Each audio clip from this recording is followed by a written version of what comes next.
Level 1. Framing effect. Picture two offers that are objectively identical. Keep 90% of your money versus lose just 10%. Same math, different feeling. That feeling isn't a quirk, it's leverage. Framing is the art of choosing the lens through which others see a decision. Because the brain judges relative to a reference point, the first frame presented becomes the default story. Losses loom larger than gains, so a loss frame bites harder. A gain frame soothes and invites action. Use this deliberately. Selling. Lead with the benefit frame. What they gain now, what future pain disappears. Negotiating. Anchor as a rescue from a worse alternative. This deal protects you from overruns and delays. Managing. Frame tasks as identity consistent. This is how top performers de-risk launches. Deploy tomorrow. Write your ask twice. One gain frame, one loss frame. Lead with the one that fits their motive. Pair it with a visual baseline, compared to last quarter, so the reference point is yours, not theirs. Avoid offering raw numbers without context. Context is the offer. Dark edge, used ethically. Preempt the competing frame. Name it, shrink it, replace it. Because in any decision, the first story wins, and the rest merely negotiate with it. So, whose frame are they looking through right now? Level 2. Anchoring high. Imagine you're selling a watch. If you open at $1,200, a $780 counteroffer feels like a deal. If you open at $600, that same $780 feels outrageous. Nothing changed but the first number on the table. That's anchoring. The initial figure becomes a mental gravity well that drags every later judgment toward it.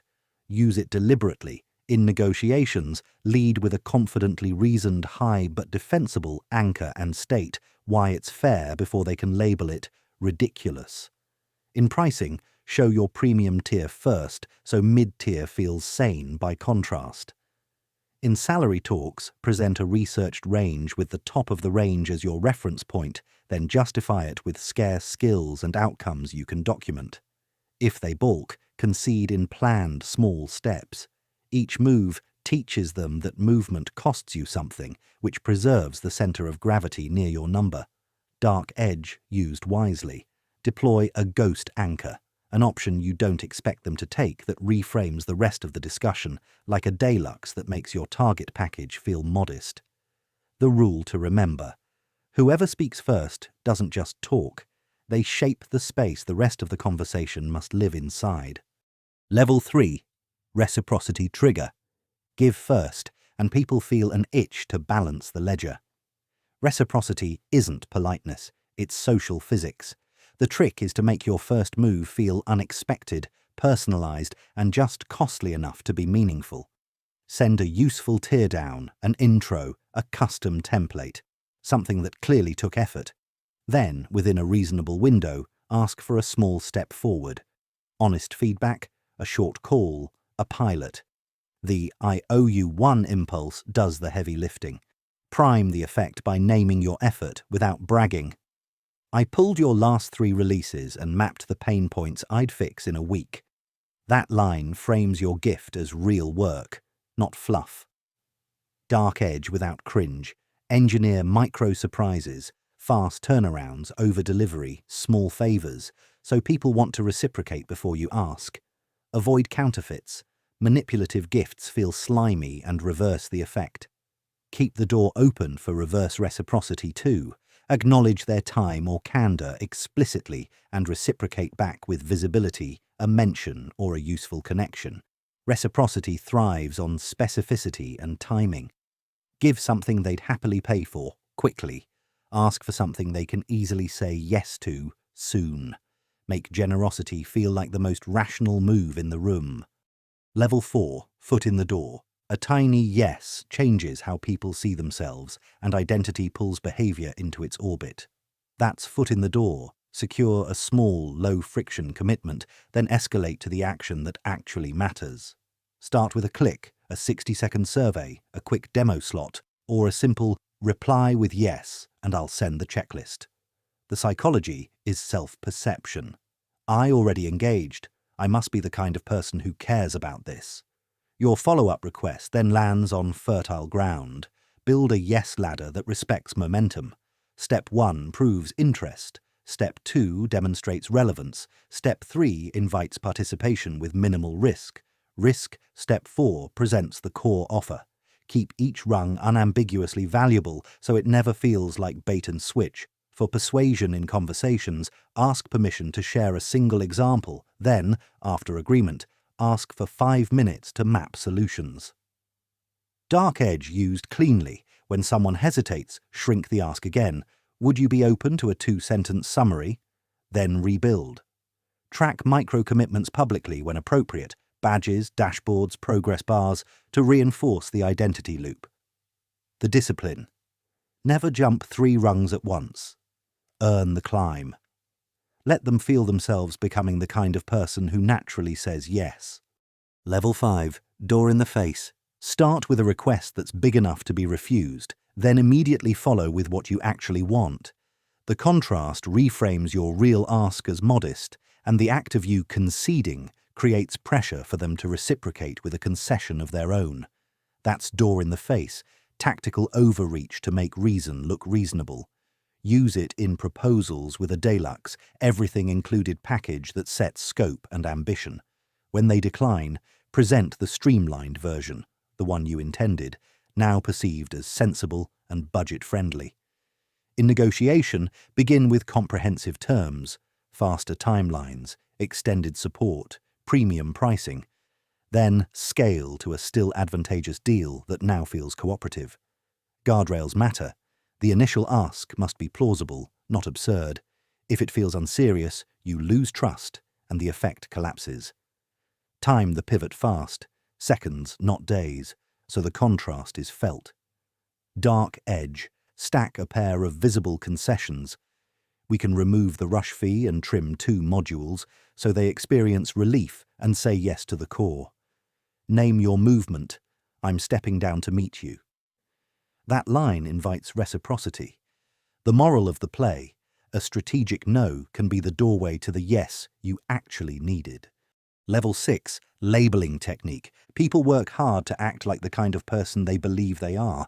Labeling installs that belief. You assign an identity, then invite behavior that aligns with it. Done well, it sounds like recognition, not manipulation. You strike me as someone who protects their team's time, followed by, would you like a 1-page guardrail we use to block low-value requests? The compliment sets the role. The ask becomes role-consistent.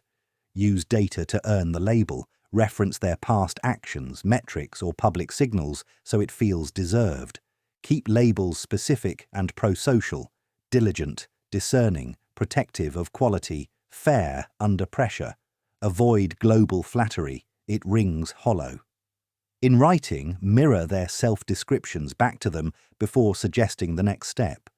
In sales, label based on values the buyer already telegraphs, reliability, craft, status risk, and show how your option preserves that identity.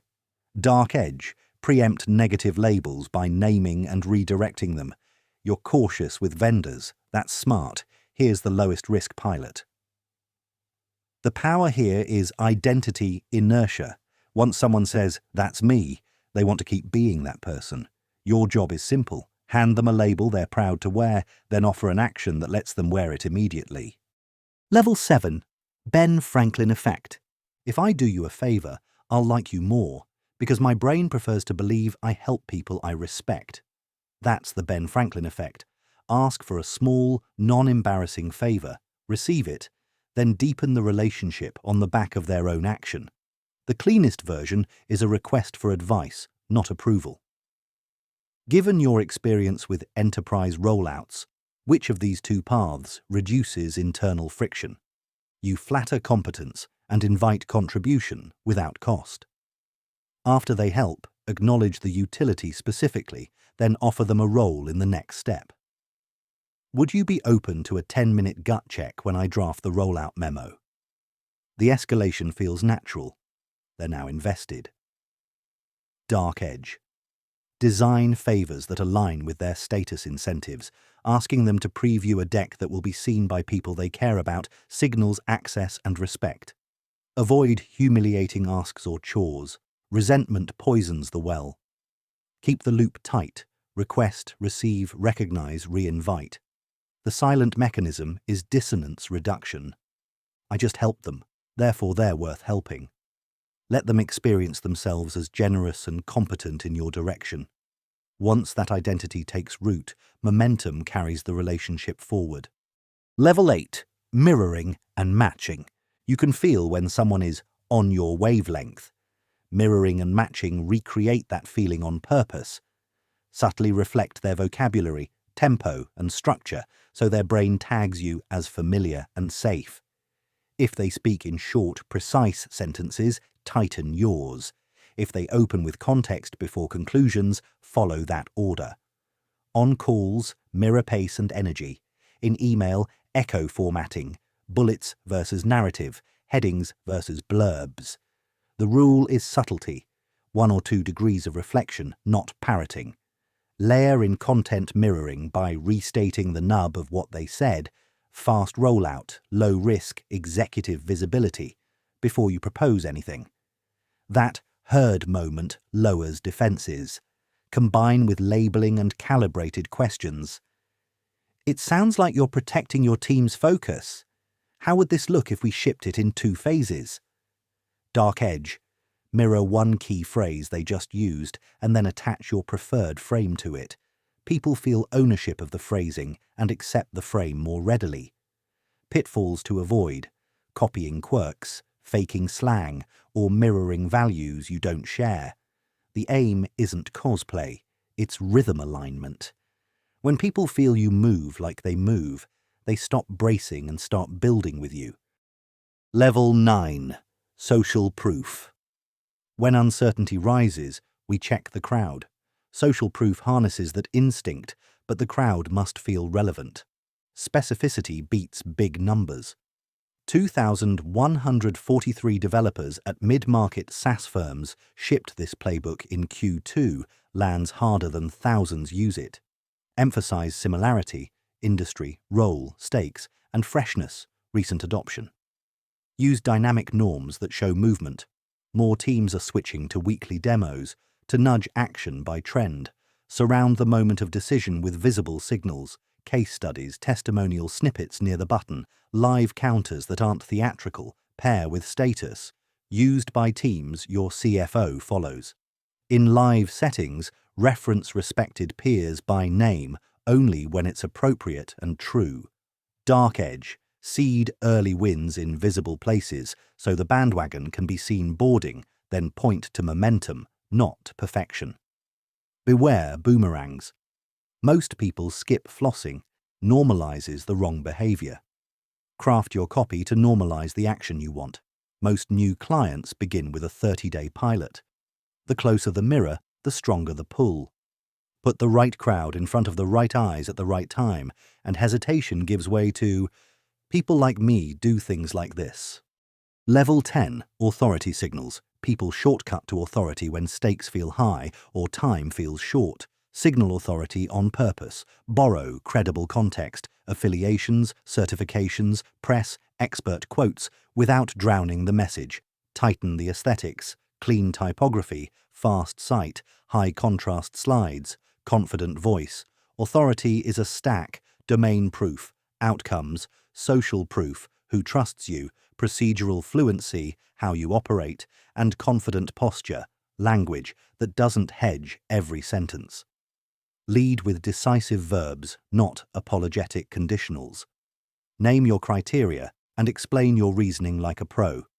We prioritize reliability over novelty because outages cost more than boredom. That line sounds like someone in charge. Dark edge. Structure defaults, so your recommended path is already selected. People assume the expert set it that way for a reason. Use third-party introductions whenever possible. Borrowed trust transfers better than self-assertion, but never fake it. False signals shatter faster than they form. Treat authority like a contract. You promise competence and stewardship. In return, people relax decision effort and follow your lead. When your cues are aligned and your outcomes are real, the room stops testing you and starts asking, what do you recommend next? Level 11. Scarcity and deadlines. Scarcity turns maybe later into I have to decide now. When something feels limited, time, quantity, access, our brains inflate its value because missing out hurts. Use honest constraints to focus action. Limited seats tied to a real capacity, price windows that close on a date you won't extend, or bonuses only available to early movers create clean urgency without theatrics. Publish the constraint plainly, not with carnival barker energy. We can onboard 5 clients this month so we don't dilute delivery. Pair deadlines with visible pacing, countdown timers, slots taken, waitlist length, so momentum is legible. Stack exclusive benefits at the edge of the window, priority support, extra review, to make the cost of delay concrete. Dark edge used ethically, employ soft scarcity for exploratory offers, private links, invitation codes, limited office hours, so people feel they're stepping into something rare. Resist fake counters or rolling deadlines. They train distrust. Tomorrow, choose one offer and add a real constraint plus a public queue. Applications close Friday 6 p.m. Gulf time. 3 of 8 spots remain. Close when it closes. Scarcity is a high-voltage wire. Use it to light the decision, not to burn the relationship. Level 12. Loss aversion framing. Losses sting about twice as much as equal gains soothe. That asymmetry is a lever. Instead of save 2 hours a week, frame the cost of not acting. Lose 8 unpaid hours every month. Make the default future vivid. What breaks, who suffers, what money evaporates. Then present your offer as insurance against that specific loss. In sales copy, pair a gain line with a loss line and lead with the loss when stakes are high. In negotiation, describe the risk you remove. Without a support SLA, outages can cost you weekend headcount and goodwill. Strengthen commitment with refundable deposits that expire on a clear date. People protect what they've put at risk. Dark edge without cringe. Show the cumulative loss. Drip drip becomes a flood, using annualized time or revenue to wake people up. Guardrail. Don't threaten, illuminate. Fear that informs earns trust. Fear that bullies backfires. Field test. Rewrite your top pitch with a protect against loss frame. Add a date when the protection becomes pricier and include a simple calculator for the cost of delay. People don't just want upside, they want to stop the bleeding. Hand them the tourniquet. Level 13. Endowment effect. Once people feel something is theirs, they value it more. Your job is to move an abstract option into the mine bucket early. Use trials that feel like transfer of ownership, personal logins, data imported, settings named after their team, a welcome note that references their context. Replace generic demos with their artifacts, run the model on their last quarter, rewrite their landing page, label dashboards with their metrics. Contrast choices as keep versus give up, not take versus leave, because giving up hurts more. Offer reversible commitments, easy cancel, clear export, to reduce suspicion while still allowing identity to bond with the product. Dark edge. Language matters. Your workspace, your reserved time, your slot. Micro phrases nudge ownership without shouting. Increase sunk involvement ethically by inviting a tiny setup step that improves outcomes, choosing a goal, selecting a template. Avoid traps that lock people in. Resentment breaks attachment. Deploy tomorrow. Send a prospective client a short, customized artifact with their logo and data, then ask, would you like to keep this clean version live next week? Once it feels like theirs, they'll fight a little to keep it, and that's the point. Level 14. IKEA effect. People overvalue what they help build. Invite co-creation, and your offer becomes our offer. Replace polished, finished pitches with guided assembly, a brief builder that asks for 3 preferences, a choose-your-own bundle, a 5-question wizard that outputs their plan. The effort creates pride and attachment if every step feels meaningful and visible. In consulting, co-write 1 page of the strategy live. In product, let them rearrange modules and name key elements. Celebrate their fingerprints, surface built by Aisha's team banners or a designed on August 21st tag, so effort is memorialized. Dark edge. Carefully add pleasant friction, micro choices that teach value as they construct. Select your failure alerts. Pick your escalation path. Keep the workload light. Mere participation, not labor, is the glue. Avoid performative busy work. Fake choices erode trust. Tomorrow's move. Convert your discovery call into a mini build session that outputs a tangible artifact by the end of the call. Send it with a note. This is the skeleton we built together. Shall we flesh it out? When people invest even a little sweat, they'll defend the result and prefer it over a slicker, stranger alternative. Level 15. Zeigarnik tension. Unfinished tasks tug on attention until they're resolved. That tension is powerful if you build it cleanly. Structure experiences to reveal progress but leave a visible gap. Step indicators that end at 4/5, a teaser of the next feature that unlocks after you complete a brief action, an almost done, name your rule set prompt before publish. In content, end segments with an unresolved specific question that promises payoff in the next one. In onboarding, show the 1 remaining checkbox that unlocks a concrete perk. Faster approvals, advanced analytics, priority support. Dark edge. Deploy partial reveals. Blurred previews, grayed out buttons with tooltips, so people see the loop they can close. Avoid cheap clickbait or infinite tease. Tension must pay off fast, or it turns into irritation. To keep motivation high, always pair tension with progress feedback. Percentage bars, check marks, or, since you started, stats. Field test. Map your key flow and insert 1 intentional near-finish step with a named benefit unlocked on completion. Announce it succinctly. Finish the last step to activate same-day review. People don't like loose threads. Hand them the scissors and point to the knot. Level 16. Peak end rule. It's Friday night at the street market, smoke in the air and music from a busker cutting between stalls. You and a friend sample 5 things. So-so skewers, a nice lemonade, a mind-blowing chili dumpling that makes you laugh cry, then 2 forgettable bites. On the way home, you stop for mint tea. The vendor pours with a flourish, and the last sip is perfect. Tomorrow, you won't remember each item. You'll remember the peak, that dumpling, and the end, that tea. Use this whenever you design an experience: gym class, first date, tutoring session, even a study block. Plant 1 planned wow, a surprising drill, a fast win, a personal insight, and script a clean closing ritual, a recap, a tiny gift, a warm sign-off. If the middle gets messy, salvage memory by elevating the peak and polishing the finish. Deploy tomorrow. In your next workout, stack your favorite track and most confidence-building movement third, then end with a short, guided breathe-out, plus a single, clear, here's what you just improved. People won't carry your timeline. They'll carry your best moment and your last moment.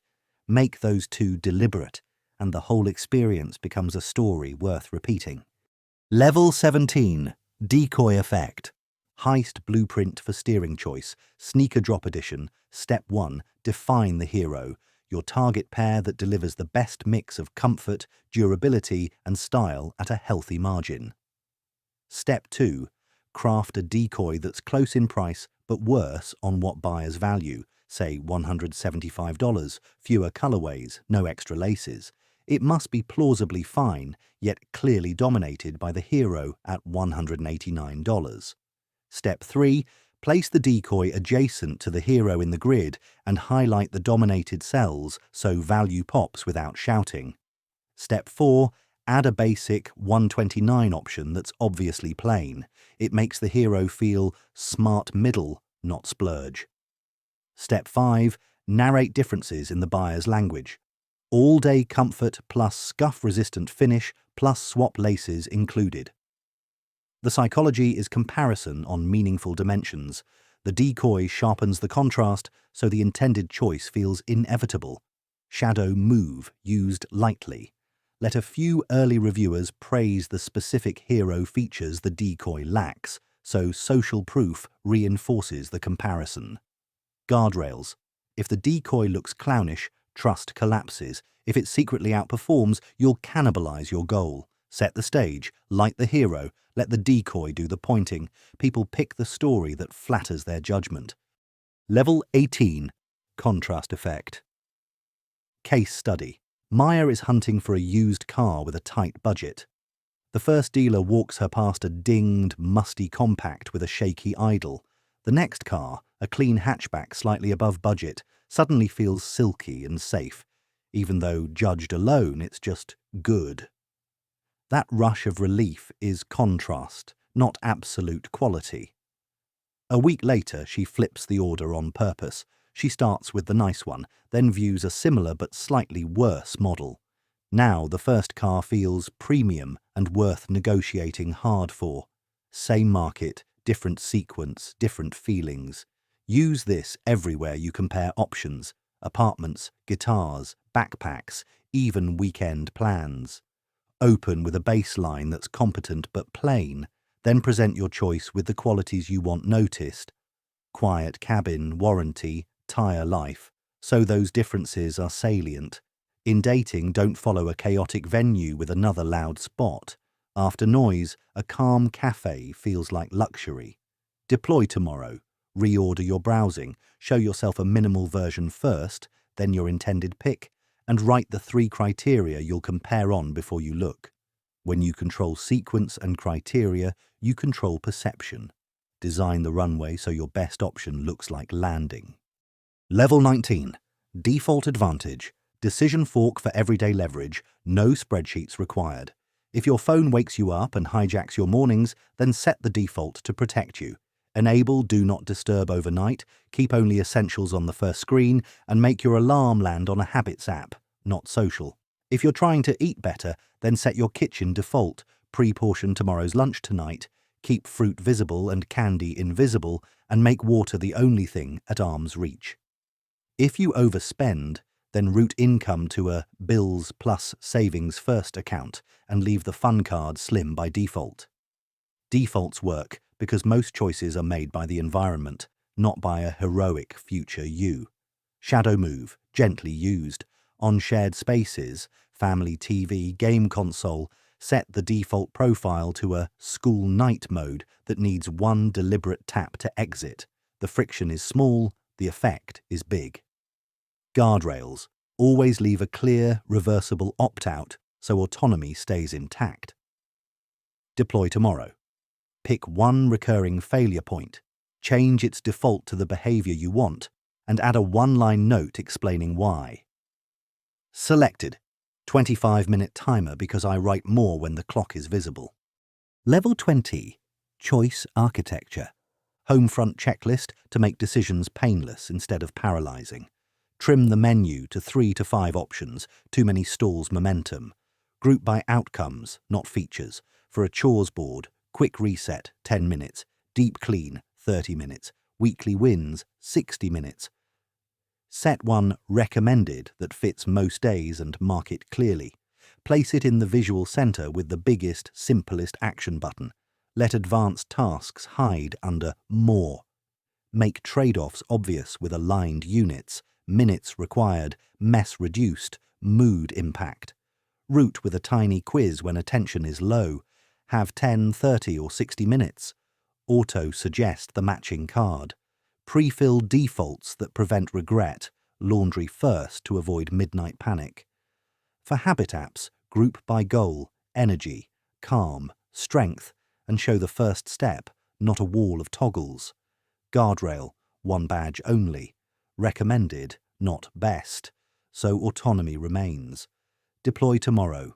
Rebuild one everyday decision, meals, chores, study, as 3 outcome cards with a single recommended path and 1-line promises under each. When architecture reduces friction and clarifies trade-offs, people stop negotiating with themselves and start moving. Decisions feel less like tests, more like relief. Level 21. Base rate first. Myth first. If I craft the perfect message, every match will reply. Reality. Most people are busy, distracted, or not actually looking. The baseline is low even for great openers. Same in job hunting. Glowing resume, strong skills, and still many applications never get seen. That baseline, the ordinary odds before your special case, should be your starting lens. When you know the usual outcome, you stop taking silence personally and start designing plays that respect the terrain. For dating apps, think in batches. Send a handful of sincere, specific openers, expect a few replies, and let the calm expectation keep your tone light. For jobs, assume most portals are slow lanes. You route around with a warm intro, a short sample of work, or a real conversation. Base rate thinking doesn't kill optimism, it grounds it. You ask, what typically happens here, and what would have to be true for my case to beat typical? It also sharpens risk. If a scheme sounds amazing but almost no one succeeds, you want to know that before betting your month. Start from the ordinary story, then write your twist. Calibrated expectations make you patient, and patience makes your moves read as confident instead of desperate. Level 22. Second-order thinking. Changing gyms looks simple. Better equipment, nicer vibe, done. But ask, and then what? Twice. And the picture shifts. New commute means different traffic, which shifts your meal timing, which nudges late-night snacking, which changes sleep, which changes intensity next day. That chain can either hurt you or quietly save you. Second-order thinking is just that, peeking a couple steps ahead before you lock a choice. Try a small reversible test. Do a week as if you'd already switched. Use the new route. Pack food like you would. Train at the new hour. Notice the ripples, not just the splash. If the switch creates a good cascade, easier parking, quicker shower, better mood around dinner, you've found a win that compounds. If it creates friction, rushed evenings, missed calls, you can redesign before committing. Different days, a shorter session, a nearer location. This lens works for everything: moving cities, picking a pet, buying a bike, co-signing a project. The first-order benefit sells you.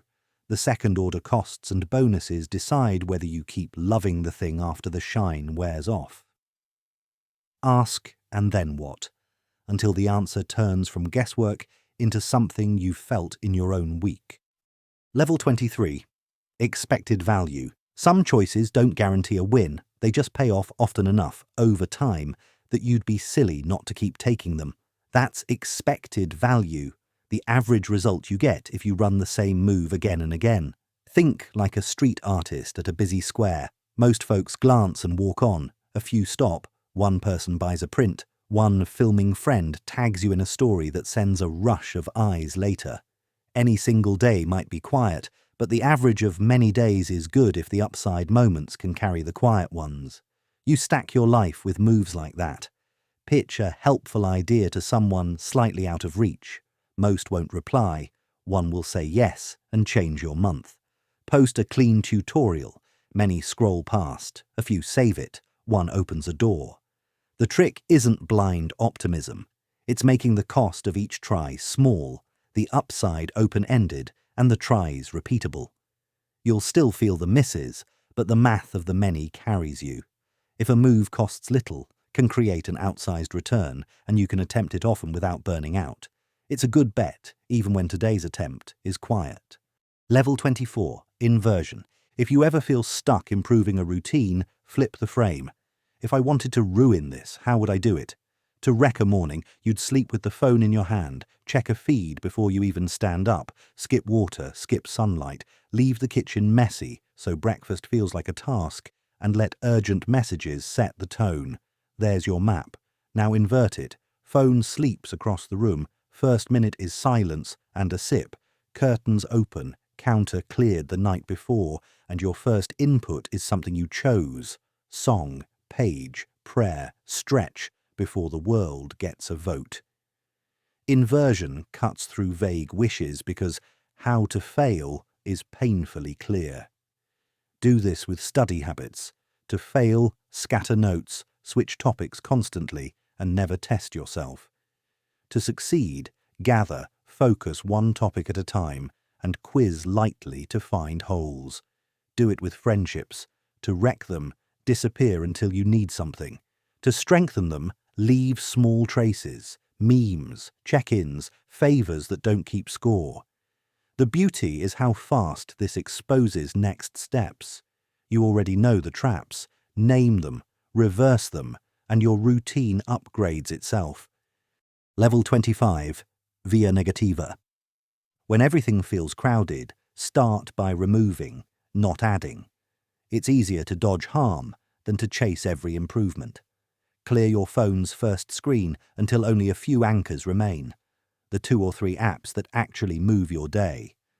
Sweep your workspace of decoration that turns into distraction. Keep 1 or 2 objects that calm you and a blank patch for thinking. In the kitchen, keep the quick junk out of reach and a ready-to-eat bowl of something that doesn't make you crash where your hand naturally goes. In conversations, cut the half-promises you never keep. Say fewer yeses so the ones you do say feel like commitments, not guesses. Subtraction makes the good louder. Instead of adding a new habit, strip the thing that makes the old habit crumble. No grand declarations needed. Just remove one little friction and watch the whole path change feel. The quiet magic here is that nothing new can break because you didn't add it. You took away the stuff that kept stealing your focus and your mood. Once the noise is gone, what's left starts to work the way it always could have. Level 26. OODA loop. On a crowded street, you catch the scent of rain before you feel it. A vendor is pulling a tarp, bikes are speeding up, the wind shifts. You glance at the sky, change your route, and duck under a balcony just as the first drops hit. That's a tiny OODA loop. Observe, orient, decide, act, run faster than the world around you. People think it's about being twitchy. It's about being light. You keep your head up, you carry simple rules, and you move before the moment hardens. In a pickup game, you read a defender's hips, cut early, and the pass finds you alone. In a family argument, you notice voices rising, lower yours, and offer a break before anyone says something heavy. To tighten your loops, simplify your inputs, a handful of cues you trust, a short list of plays you can run without thinking, and less attachment to any one plan. When reality changes, you don't defend your old map. You update it and step. The reward isn't speed for its own sake, it's control of the tempo. If you can turn the wheel quicker, you get to choose where the road goes next. Level 27. Pre-mortem. Before the trip, imagine you're back home with that annoying sentence in your mouth. Well, that went sideways. Now describe the mess in detail. The train you aimed for was full. The museum lines ate the afternoon. You and your friend got snappy because no one ate on time. And the photos were all grey because the weather surprised you. Good. Now you've got a list. Pack snacks, grab an earlier option, pre-book one thing that actually matters, pick a cafe near the museum to reset if the line is silly, and build a rain plan that's more than hope. That's a pre-mortem, borrowing the feeling of failure before it happens so you can rewrite the script while it's still cheap. Use it for creative work, moving house, starting a course, meeting someone important. Describe the worst likely version, not the apocalypse, and let each imagined failure hand you one clean countermeasure. You're not manifesting doom, You're removing the obvious rakes from the yard so you don't step on them later. It feels almost superstitious at first. Then you watch the week unfold without drama and realize you just became the kind of person who prepares without being precious. Level 28. Red teaming. You know that friend who will tell you if your outfit doesn't work before you leave the house? That's your red team in miniature, someone who loves you enough to try to break your plan. Pick one trusted person and give them permission to poke holes without worrying about your feelings. Then switch roles. Launching a menu at a small cafe? Let them attack. Too many dishes, supplier risk, prep time you don't have, names that confuse. You defend, but you also thank them for every honest hit. Making a video? They argue the hook is soft, the first minute drifts, the title buries the lead. You tighten. The rules are simple. Disagree like scientists, not enemies. Aim at the idea, not the person. And finish with a list of fixes you'll actually do this week. Rotate the role so everyone learns to give and take fire. You'll be amazed how quickly the fragile parts show themselves when someone is allowed to pull on every loose thread. The goal isn't to win the argument, it's to make the plan that survives the world outside your door. Level 29. Simple rules. When a situation moves fast, complexity trips you. A good set of simple rules feels like a chef's instincts. Hot pan before cold oil, salt early, and taste often, clean as you go. You don't debate them, you run them, and they keep you safe while your attention is elsewhere. Pick 3 to 5 for the area you care about. For training, never skip warm-up. Stop 1 rep before form breaks. Write what you did. For buying stuff, wait a night. Prefer quality over novelty. Pick the one you won't think about again. For relationships, don't argue hungry. Ask before fixing. Leave small traces of appreciation often. The key is not the slogans. It's choosing rules you will actually remember when you're tired or rushed. If you need a paragraph to explain one, it's not simple. If a rule keeps rescuing you, keep it. If it gathers dust, cut it. Simple rules aren't childish. They're emergency rails. They let you move quickly without rolling the car, and they save your focus for the moments that truly require finesse. Level 30. Bottleneck focus. Picture a tiny home kitchen during dinner rush. One pan holds everything up. Nothing else matters until what's in that pan moves. In life, that pan is your bottleneck, the single narrow point that throttles the whole flow. Find it by following the cue. Where do tasks pile up? Where do people wait? Where does your energy drain? It might be editing that makes your videos late, laundry that stalls your week, an awkward conversation you keep dodging that freezes plans. Fixing the bottleneck isn't glamorous, but it's magic because every downstream step accelerates. Maybe you batch edit with a template, or you move laundry to a day that actually fits, or you finally have the talk and either rebuild or release. The discipline is ignoring shiny side projects until the choke point opens. If you're unsure, run a day where you do nothing but feed the stuck spot. If everything else suddenly feels lighter, you found it. Keep checking. Bottlenecks migrate as you improve. You don't need to work harder everywhere. You need to clear the one narrow lane that everything else must pass through. Open that, and the whole street moves. Level 31. Leverage points. Think of a crowded community pool where the lifeguard keeps shouting at kids to slow down. That's pushing harder on the surface. A leverage point is changing something deeper so the problem melts on its own. Move the snack bar to the far side so traffic spreads. Paint a bright, fast lane for laps and a splash zone for play so expectations split. Post water temperature and capacity on a big board so people self-regulate arrival times. You didn't yell. You changed rules, information and goals, the hidden gears that steer behavior. This applies anywhere you feel stuck. Instead of grinding through a messy morning, shift the default wake sound to something calm. Put your keys in a tray by the door and leave your first task open on the table before bed. In a club or small shop, alter incentives. Praise on-time starts publicly.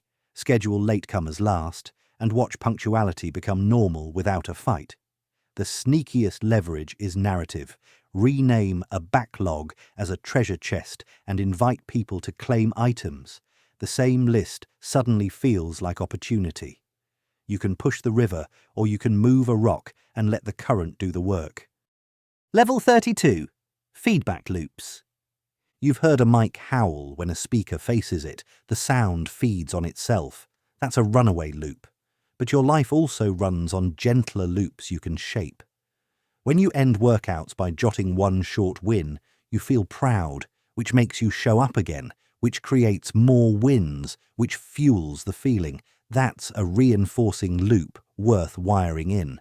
The opposite happens when you miss 2 days, feel guilty, hide from the plan, and miss more. That's a spiral. Break it with a tiny restart that gives you a quick taste of success, not a punishment run. In families, a simple nightly "what went well" around the table feeds attention toward good behavior. Praise shifts the tone invites better behavior, and the loop strengthens. In creative work, publish small drafts often so you get feedback early. Reactions refine your taste. Better taste improves the next draft, and the cycle tightens. Not every loop should be louder. If late nights keep pushing later, insert a dampener, a fixed shutdown ritual that ends screens and starts a wind down. Once you can see loops, you stop blaming willpower and start tuning circuits. Shape the circuit, and the circuit shapes you. Level 33. Power laws. Open your music app. A handful of songs get replayed to death while the rest sit quiet. That's not fairness. It's the world's habit of letting a few things matter more than everything else. A small slice of your actions creates most of your momentum. Find those few and double down. For a painter, perhaps it's one style of post that people share. For a runner, one hill session that lifts the whole week. For a cafe, one pastry people cross town to buy. You can discover the heavy hitters by noticing what keeps paying you back. Requests, joy, invitations, results, and by trimming the busy work that never seems to move the needle. This isn't about being ruthless, it's about being honest. If 10 kinds of practice feel worthy, but 2 steadily change your level, give those 2 more room. In friendships, a handful of rituals, voice notes, shared walks, showing up at the right times, carry most of the closeness. Build around them.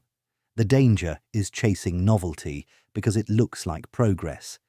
Keep experimenting, but when a clear winner appears, treat it like a rare plant. Water it, guard it, let it grow big enough to cast shade for everything else.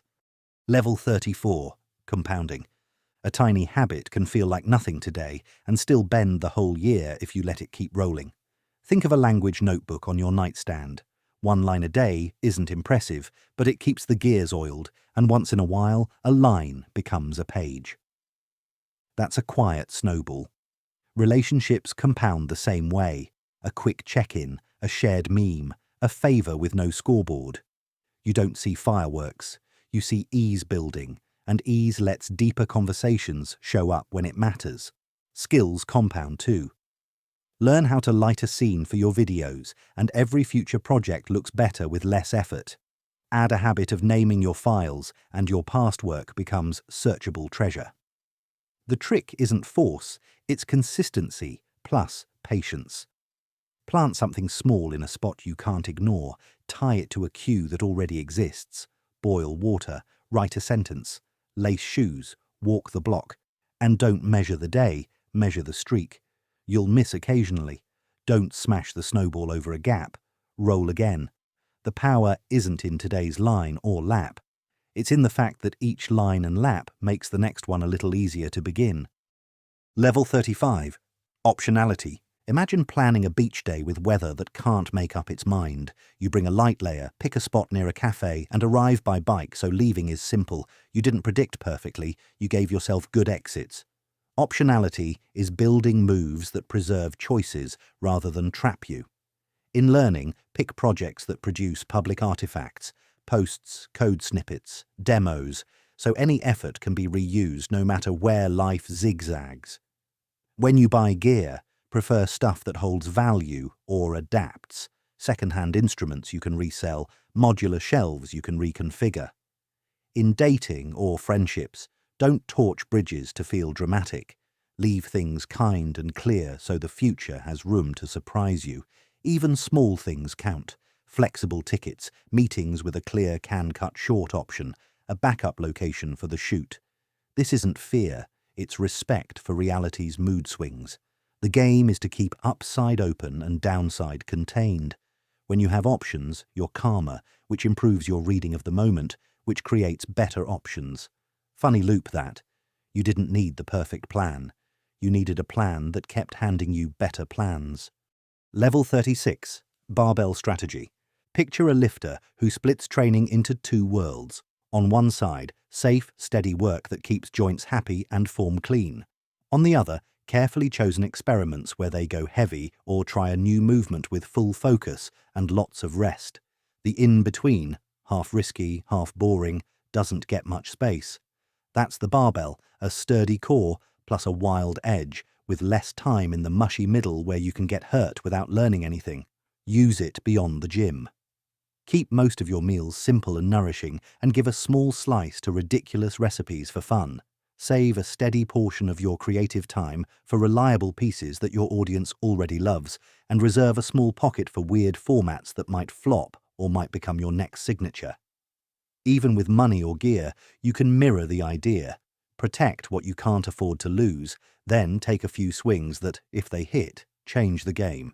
The magic is psychological. You get stability without becoming stale, and you get excitement without wrecking your base. Safe and spicy can live on the same plate if you serve them deliberately. Level 37. Anti-fragility.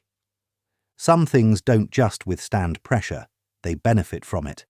Your legs grow when you stress them and rest them. A sourdough starter gets stronger when it's fed and occasionally starved. Street trees that sway in the wind sink roots deeper than trees staked too tightly. You can design your life to get better from bumps, publish ideas early so they can be critiqued while they're still cheap to fix. The jabs shape the next draft. Take short, contained adventures, a cold plunge, a solo trip with light plans, so unexpected moments train your flexibility. Rotate skills so no single one bears all your weight. When trends shift, you bend, not snap. Protect the parts of you that don't grow from stress. Sleep, joints, core relationships. The point isn't masochism, it's the art of dosing disorder so your system adapts. If flack online makes you spiral, change the exposure. Post on smaller platforms, invite trusted friends to comment first. Build a shock absorber. Over time, what once rattled you becomes fuel. You won't eliminate chaos. You can, however, teach your setup to turn jolts into signal and come out a little tougher each time. Level 38. Skin in the game. Who do you trust more? The barber who offers a free fix if you're unhappy, or the one who shrugs if it's uneven? When someone shares your downside, you relax. When they risk nothing, you brace. Skin in the game is the simplest trust test. Offer it when you can. If you teach guitar, bundle a short check-in after the first session so improvement is on you, not just the student. If you sell handmade goods, guarantee a repair or swap within a fair window. People feel safe trying you. In group projects, commit to the piece that will be obviously missing if you drop it. You'll feel the right kind of pressure, and others will feel like you're real. Ask for it too. When a repair shop speaks in fog, ask how they stand behind the work. When a friend proposes something big, talk about what each of you puts on the line and how you'll handle it if things wobble. This isn't about aggression, it's about alignment. When rewards and risks sit on the same table, people show their true confidence, and when everyone's future is tied to the outcome, the work feels honest. Level 39. Circle of competence.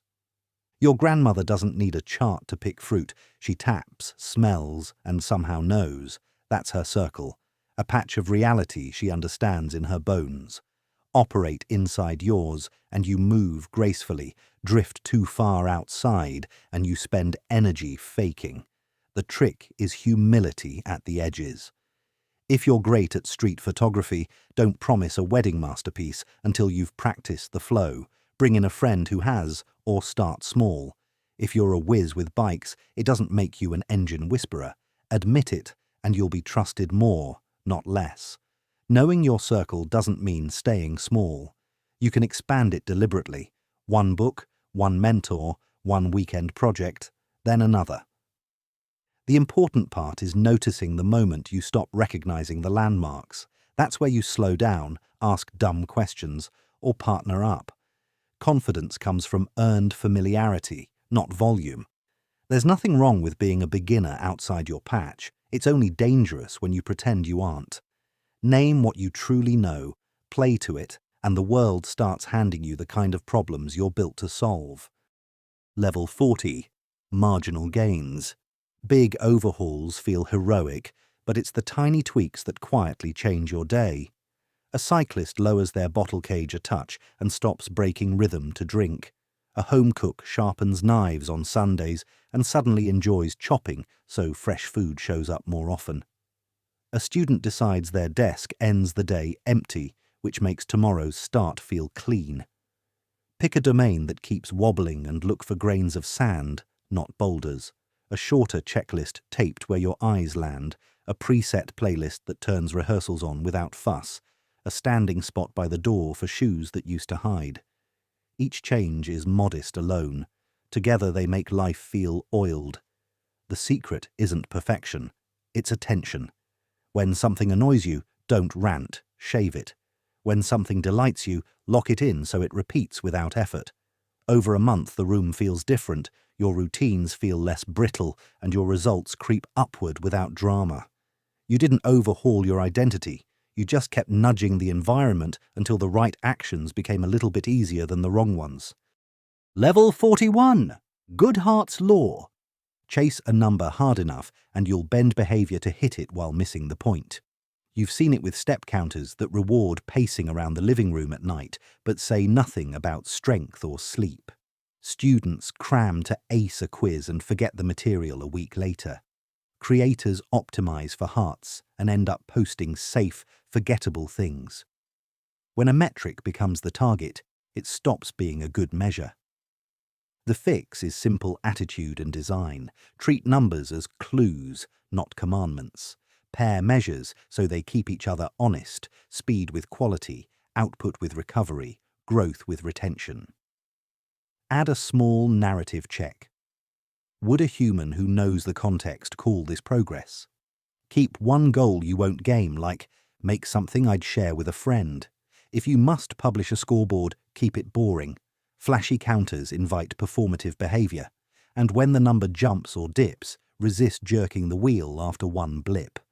Look for the pattern over a few cycles, then adjust the system, not just the stat. Numbers can guide, but only if you stay loyal to the thing the number was supposed to stand in for. Level 42. Law of Triviality. A neighborhood committee will argue for an hour about t-shirt colors and spend 5 minutes on permits and safety. It's not because colors matter more, it's because they're easy to feel smart about. We all slip into this. You clean the desk when the real problem is the project. You tweak fonts while the story needs a new spine.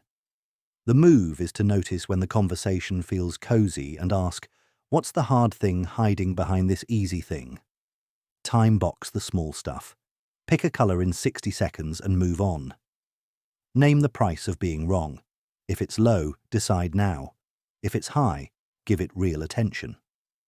When groups spiral into bike shed debates, change the question from which shade is best to what decision unlocks the next real step. If you're leading, bring receipts for the heavy items, timeline, constraints, risks, then hand the quick choices to the room so everyone gets their dose of ownership without hijacking the agenda. Attention is your rare currency. Spend it where mistakes are expensive and leverage is real. Let the little choices be little and you'll have energy left for the thing that actually moves the day. Level 43. Hofstadter's Law. You think, I'll be out of this apartment by noon. Then boxes multiply, a missing screwdriver stalls the bed frame, someone calls, and suddenly sunset is in the window. Things take longer than you think, even when you know they take longer than you think. That's the joke and the warning. Instead of trying to outguess the universe, change how you plan. Pack done as usable, not perfect, Bed assembled, essentials in one bag, trash out. Put the invisible steps on the list. Tools on hand, elevator booked, parking sorted. Set a soft finish and a hard finish. When the soft one hits, you switch to only what must be true to live tonight. If a friend offers help, give them a single clear slice. Wrap kitchen, run donation bag, so parallel work actually runs in parallel. And build the buffer in public. I'll send the edit by Thursday. If it slips, you'll hear from me Wednesday. People forgive time if you signal early and land the real milestones. You won't beat the law every time, but you can stop losing to it in the same way twice. Level 44. Parkinson's Law. Give a task a whole afternoon and it will happily eat it. The email you could answer in 5 minutes grows a preamble, a detour, and a polish pass. Packing for a weekend trip swells into a floor-wide yard sale because the suitcase sat open all day. Work expands to fill the time you give it. Shrink the container and the work shrinks too. Try tight, honest windows. 20 minutes to clear the inbox, then you close it. 10 songs to clean, then you stop. 1 commute to voice note the outline, then you're done outlining. Use smaller physical containers as well. A tiny tote for the gym forces you to choose. A tray for today's tools keeps the desk lean. Decision speed matters more than perfection for most daily tasks, so commit to 1 pass and ship. If a job truly deserves more, it will raise its hand later with a clear reason. The goal isn't to rush, it's to stop letting small things sprawl until the big thing has nowhere to sit. When time has edges, effort finds a shape that respects your life outside the task. Level 45. Sunk cost slashing. Halfway through a movie you're not enjoying, the feeling that you should finish creeps in, but the ticket is already spent. The only question is whether the next hour is better used elsewhere. Sunk costs are sneaky because they wear the mask of loyalty. We stay in lines, jobs, subscriptions and plans that no longer serve us because leaving wastes what we paid. The clear test is fresh eyes. If you weren't already in it, would you start it today? If not, you're paying future time to protect past time, and that's a bad trade. Leaving isn't betrayal, it's respect for the only resource you can't refund. To make exit easier, pre-write graceful cut lines. This isn't the right fit. I'm going to step back after this week. Thanks for the try, tapping out here. When other people are involved, show what you're saving by stopping, energy, money, stress, and offer a clean next step so it doesn't feel like a cliff. Courage isn't grinding forever. It's knowing when continued effort is just feeding yesterday's story. Close the tab. Open a better one. Level 46. Opportunity cost. Saying yes is also saying no, but the no is quiet, so we forget to count it. You agree to a weekend favour and quietly cancel the hike that would have reset your head. You buy a cool gadget and quietly delay the course you said mattered. Opportunity cost is the shadow price of every choice, what the next best thing would have given you. You don't need math to use it. You need naming. Before you accept, ask, what does this push out? If the answer is vague, pause until it's specific. Sometimes the trade is worth it. Time with a friend beats tidy closets. Sometimes it isn't. Another scroll hour beats nothing. A simple habit helps. Keep a short list of always good uses of time and money. Sleep, movement, reading, making, seeing someone who loves you, so the comparison is real, not abstract. And invert it when you pitch to others. Don't just sell the thing, sell the better no it enables. Do this, and your evenings stop disappearing into chores. Choices feel lighter when the unseen costs are visible. You're not chasing the perfect plan, you're choosing the better trade. Level 47. Regression to the mean. Hot streaks cool off, slumps thaw. After extreme highs or lows, most things drift back toward their usual level. The danger is overreacting to the swing. A basketball player hits everything one night and decides the new shot is magic. Next game, they're human again and feel lost. A creator has a breakout post, rewires their whole style to chase that lightning, and the next few land like normal. Don't toss what works because of a spike, and don't panic fix a system because of a dip. Look at runs, not single outings. If the average is fine, keep steady and let time smooth the bump. If the average is flat, but you want higher, change the practice, not your mood. Adjust reps, get feedback, tweak the process that produced the baseline. Use the swings as data about variance, not identity. Celebrate the big days, accept the quiet ones, and steer by the middle line you actually live on. Improvement shows up as that line inching up, not as every day feeling legendary. Stay with the work that raises your floor. The ceiling moments will visit when they're ready. Level 48. Survivorship bias. Walk a lively street and you'll see the cafes that made it, their lights, their chatter, and think, good branding is everything. But the quiet evidence is missing. The places that tried the same branding and folded last winter, the owners who never got a second lease, the shops you barely noticed before they went dark. Survivorship bias tricks you into learning only from what survived. Widen the lens. When you study a path, go looking for the ones who quit and ask why. The reasons are often boring and fatal: rent, staffing, a supplier stumble, a bad month at the wrong moment. In creative work, don't just copy what the hits did. Study the near misses that looked similar and see what they lacked. Consistency, distribution, a second act. Your sample shapes your story. If you only hear from people who prospered, you'll conclude the world rewards exactly what they did. Sometimes it does.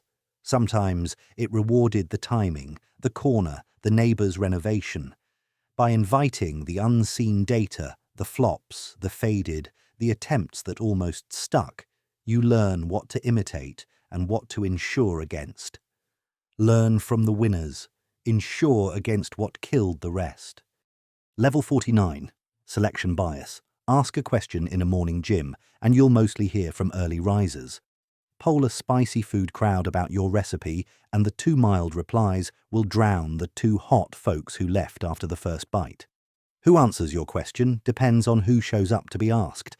That's selection bias, and it's everywhere. When your post gets praise from old friends, that's lovely, but they're a hand-picked audience with a history. When a new habit works during vacation, the conditions selected for easier days. To get a real read, change who you hear from and when. Ask night people. Ask strangers. Ask after the buzzy opening week and again once novelty fades. For your own decisions, sample your life across moods. Test the routine on a tired day, a rainy day, a busy day. If it only works when the stars align, it doesn't work. And when you don't control the sample, hold your conclusions loosely. The people I reached liked this is true. Everyone will like this is a leap. Let reality in from more doors before you declare a law. Level 50. Map versus territory. A map is neat. The world is messy. You plan a hike with a crisp trail app and then meet a fallen tree, a flooded patch, a goat that stares you down like a bouncer. Recipes do this too. The card says 5 steps, but your stove runs hot and the onions jump from golden to burnt in a blink. The map helps you start. The territory forces you to adapt. Hold your plans lightly. Check the actual sky, not just the forecast. Taste as you cook and change the heat. In projects, treat timelines as drafts that learn from the first obstacle. Keep a couple of simple rules for when reality disagrees. Slow down, look again, ask someone local, take the safer path. Don't cling to being right about the plan. Be proud of being responsive to the ground under your feet. The best guides update the route without drama because they care more about arriving than about being correct. Use maps to orient, then let your senses run the show. If the terrain says turn left, even if the line on your phone says you're already there. Level 51. Chesterton's Fence. You're walking a shortcut behind some houses and hit an old wooden gate with a padlock. It looks pointless, just a fence and a sign that says, keep shut. The urge is to hop it. Chesterton's Fence says, Before you remove a rule, figure out why it's there. Maybe that gate stops late-night scooters from waking babies. Maybe it keeps the alley from becoming a dumping spot. Once you know the reason, you can fix the problem better than the rule, or decide the rule still earns its keep. Use this at home before scrapping family rhythms, no phones at dinner, in hobbies before tearing out boring steps, seasoning a pan, cooling a cake, and online before disabling a "Are you sure?" prompt that saved you from posting the wrong file twice last month. Ask 3 questions: who benefits, who pays, and what breaks if we change it? If the original purpose is gone, great, replace the fence with something cleaner. If the purpose still matters, redesign the guardrail so it works with less friction, time windows instead of bans, clearer signs instead of scolding, a softer lock instead of a hard stop. Respect the wisdom baked into old structures, update them when you understand them. Level 52, Principal-Agent Problem. You're the parent, principal, who wants your kid in bed on time. The sitter, agent, wants an easy evening. Their incentives overlap, but not perfectly. Same with a landlord and a property manager, a car owner and a mechanic, a band and the sound tech. When the person doing the work doesn't carry your exact risks, they'll optimize for their comfort unless you align the game. Don't lecture, design, make pay and praise, track the outcome you care about.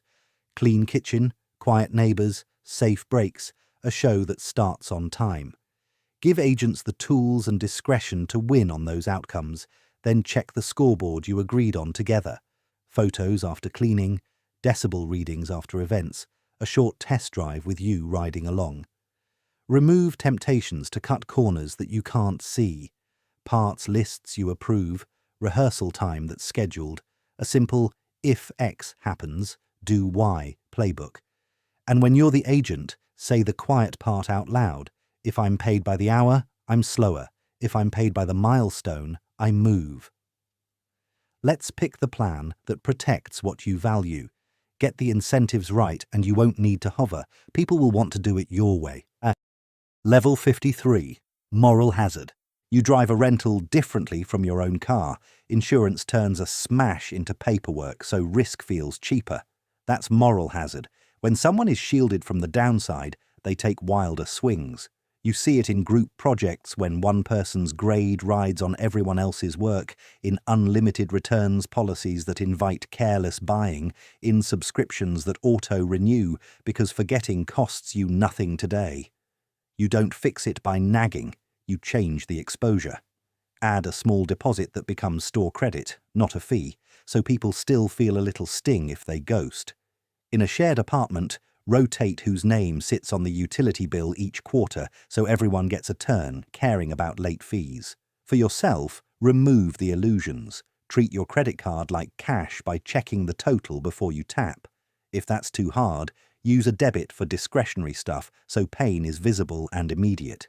If you're the one offering a generous safety net, pair it with simple rules that keep folks careful: one-time replacements, help with repair instead of full refunds, no questions asked, but with honest limits. Safety is good. Invisible costs are not. Make the risks clear and light, and behavior improves without a fight. Level 54, Signaling. A peacock's tail isn't useful for flying. It's a billboard that says, "I have the surplus to carry this around." Humans do it too. A musician posts a clean rehearsal clip in one take. That's a costly signal of skill. A baker shows early morning prep, not just the final cake, signal of grind and hygiene. The trick is to pick signals your real audience actually respects and that fakes struggle to copy. If you're a coach, publish uncut client walkthroughs, with permission, where tough questions land. If you're a mechanic, post before/after of the part you replaced and why it failed. In dating, punctuality is a quiet signal of care. In community work, consistently showing up beats big speeches. Beware empty costumes, jargon without results, logos without relationships, luxury without competence. Ask yourself, what would I still do if no one clapped? That's close to an honest signal. And when reading others, look for the price paid: time, reputation, discomfort, track record. Loud isn't always strong. Strong is usually verifiable. Choose signals that are a byproduct of doing the real thing, and you won't have to keep inventing costumes, you'll just keep doing the work. Level 55. Status games. Pretend status doesn't matter and you'll still play, just badly. The gym has its quiet hierarchy, so does the gaming server, the choir, the dog park. People move for attention, for prestige within their little tribe, for the feeling that my kind of person does it this way. Instead of sneering at it, use it cleanly.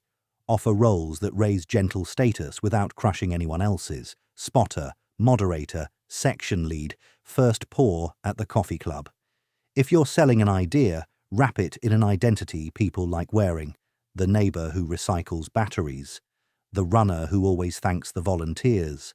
The friend who introduces friends. Avoid cheap dominance plays, one-up stories, cutting jokes, humble brags, because they win moments and lose rooms.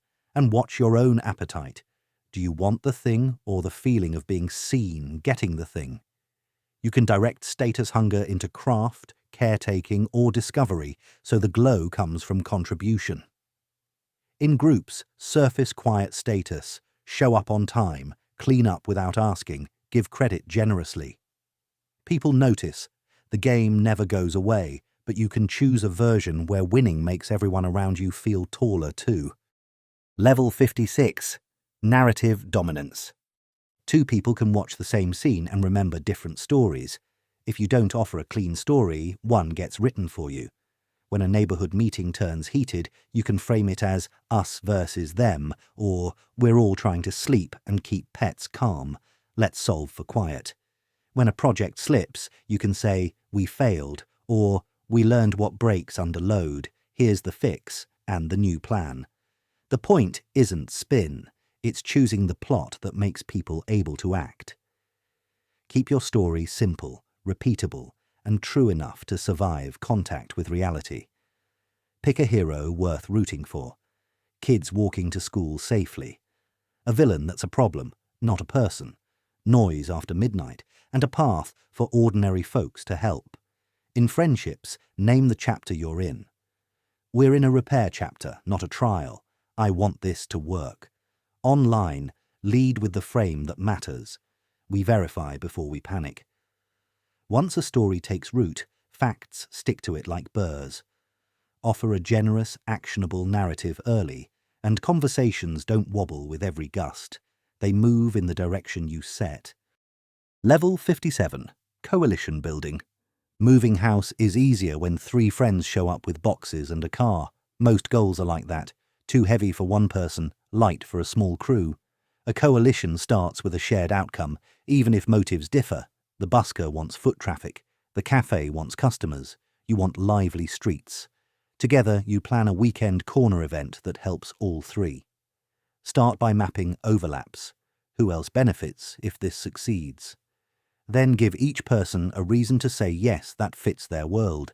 A slot on the poster, a link in the description, a chance to be useful in their best way. Keep the coordination light. A single chat, a short checklist, a quick meet that ends on time.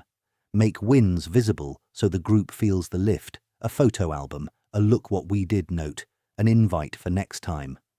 Coalitions crack when credit gets hoarded or when tasks blur. Prevent both by agreeing up front on roles and by naming contributions out loud. You don't need a grand alliance. You need a handful of people who like succeeding together. Build that, and big things start to feel like weekend chores. Level 58. BATNA. Best alternative. Haggling at a flea market is easier when you know there's another stall with a similar jacket 2 aisles over. That backup option, your BATNA, quietly changes your posture. You stop clinging. You speak in full sentences. You can walk. Build this into anything that matters. Apartment hunting. Have 2 decent candidates, not one dream with no safety net. Freelancing. Maintain a small queue of prospects so a shaky client doesn't trap you. Even in dating, a fuller life, friends, hobbies, self-respect, makes you negotiate for time and care from a place that isn't empty. Strengthen your alternative by doing a little pre-work, a saved search, a pre-written proposal, a ready plan B if the meeting falls through. Be honest about it when needed. I have another option that fits by Friday. I'd love to make this work if we can match on X. You're not bluffing, you're telling the truth about your flaw. A strong BATNA doesn't make you cold, it makes you calm. Calm buyers and calm partners make better choices. The funny part is that better choices often make the first option rise to meet you. Level 59. Anchored concessions. Picture a yard sale. You mark a sturdy table at a price you can justify. Solid wood, no wobble, a scratch that's easy to sand. Someone offers less. If you drop fast and far, they learn that numbers are guesses. If you move in steady, small steps and name each step, I can come down a little because you're taking it today and I'll help load. They feel your movement as real. Anchored concessions means you start with a reasonable ask and treat every give as a trade, not a collapse. It's not about drama, it's about pace and clarity.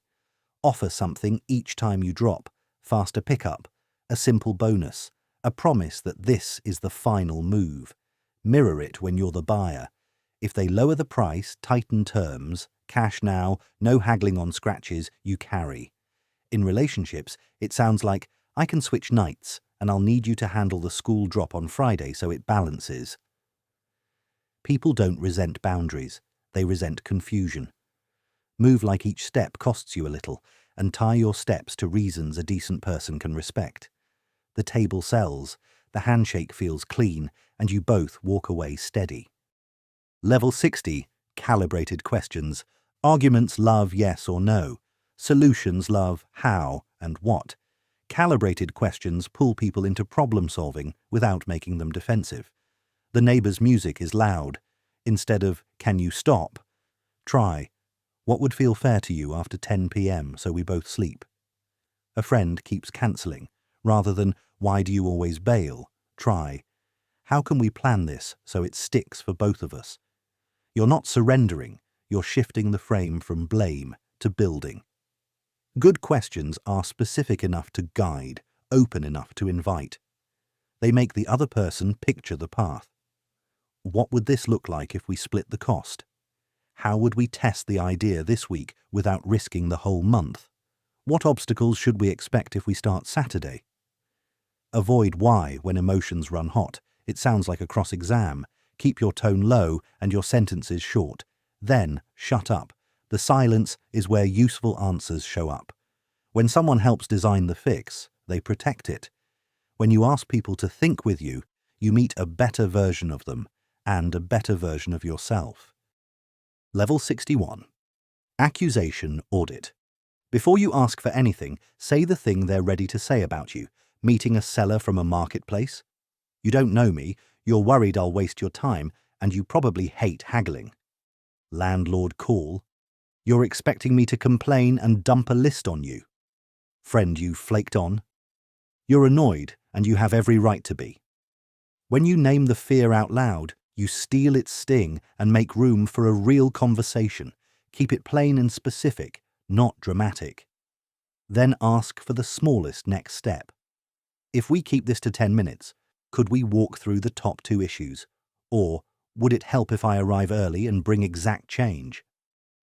The point isn't self-flagellation, it's clearing the static so signal can get through. People brace when they think you'll ignore their view. They relax when you prove you already see it. Be ready to hear a yes and with extra concerns. That's fine. You've opened the door. From there, small agreements stack. A time, a pickup spot, a workable fix. Say the quiet part first, and the rest of the talk gets honest faster. Level 62. Tactical empathy. You don't have to agree to understand. Tactical empathy is showing someone you can see the world through their eyes well enough that they stop defending and start thinking. Talk to your teenage brother about curfew like this. You want more freedom because being the only one leaving early feels lame. You also don't want the house to turn into a courtroom every weekend. Then ask, what would feel fair to both of us? Customer support call? You've already tried 3 times and repeating the story is exhausting. Let's fix it without the script. Notice how the tone drops once you capture their reality. The trick is precision. Mirror the exact worries, values, or stakes they presented, not a generic, "I understand." If you get it wrong, invite correction. "Tell me what I'm missing." When they say exactly, doors open. Now solutions don't feel like orders, they feel like relief. It works in friendships, co-parenting, band practice, neighbours with barking dogs, anywhere pride blocks progress. People aren't hungry to win every point. They're hungry to feel seen. Feed that first, and you'll be surprised how reasonable they become. Level 63, persuasion. The moment before the message matters more than we admit. You can tilt attention toward your ask by choosing what comes right before it. Inviting a friend to try a new climbing gym? Don't start with prices or schedules. Start with a short video of someone who looks like them topping an easy route and grinning at the buzzer. Now the brain is primed for, "I could do that." Pitching a community cleanup? Open with a photo of a spotless corner and kids playing tag, not a rant about litter. People move toward a picture of success. Even at home, before asking your partner to tackle a dull chore, cue up a mellow track and set the scene by doing a tiny visible task yourself. The room feels cooperative before words arrive. Headlines, images, first questions, even locations, these are levers. Lead a study group in a quiet nook instead of a noisy cafe, and you've pre-sold focus without a speech. This isn't manipulation, it's staging. You're deciding what the mind pays attention to in the second it decides what matters. Get the before right, and the during stops feeling like persuasion at all. Level 64. Priming environments. Your room can talk you into better choices without saying a word. Put your guitar on a stand within reach, and your hands find it when boredom hits.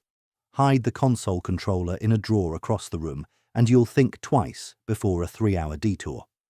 Keep a cold bottle at eye level in the fridge, and a bowl of fruit where your hand naturally goes, and snacking becomes a friend instead of a trap.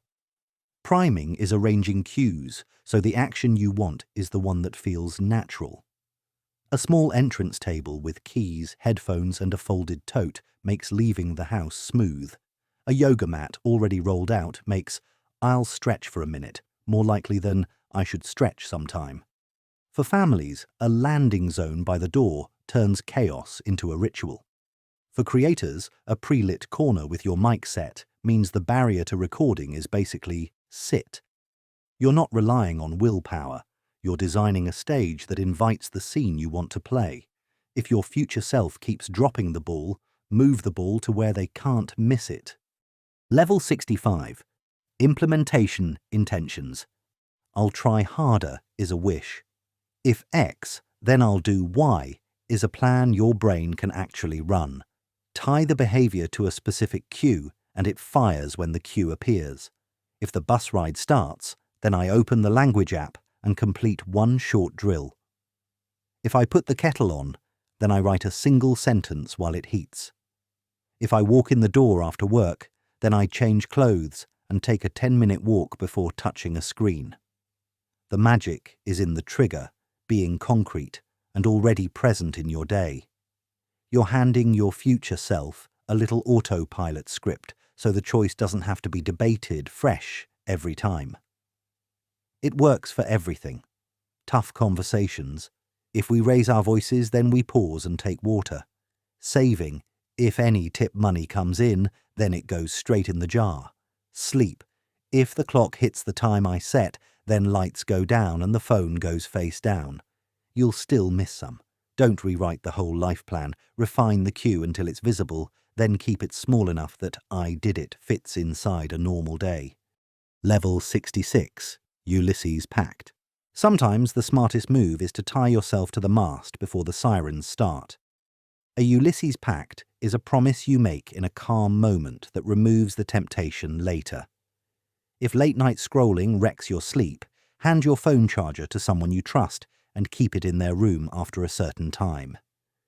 If party you is generous and morning you is broke, bring only the cash you're happy to spend and leave the cards at home.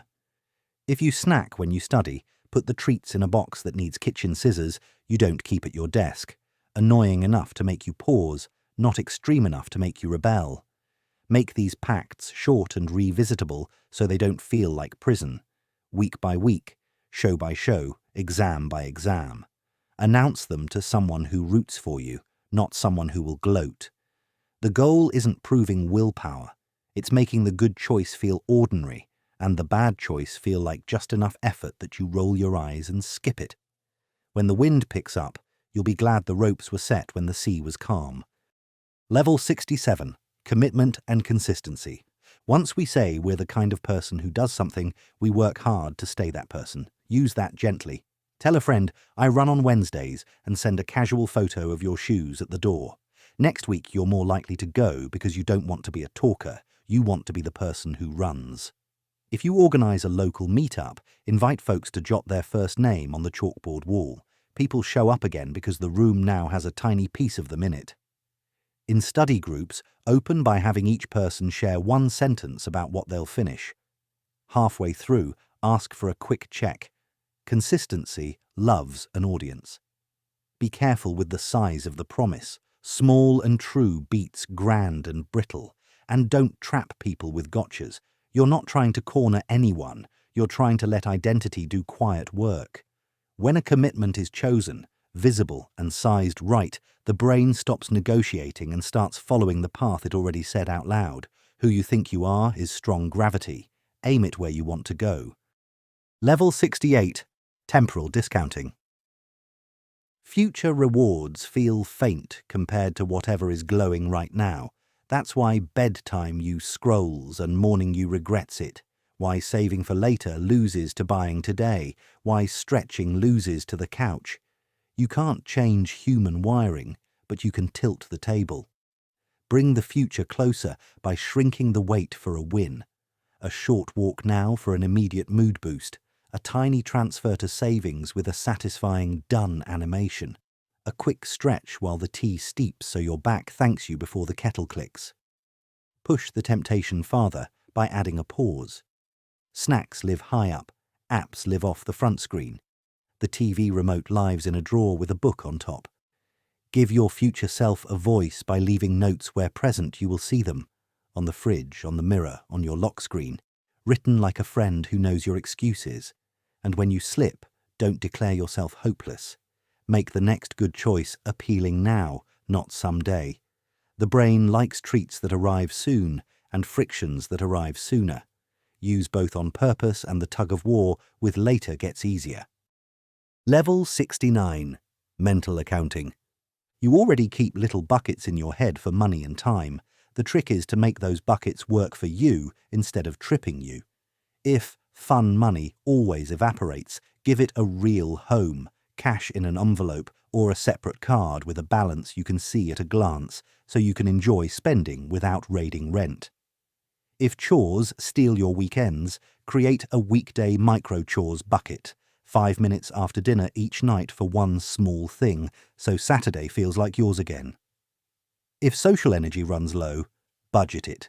2 evenings out this week, 1 call, and then you stop saying yes. The point isn't rigid rules. It's making trade-offs visible so decisions stop being fuzzy. Beware traps.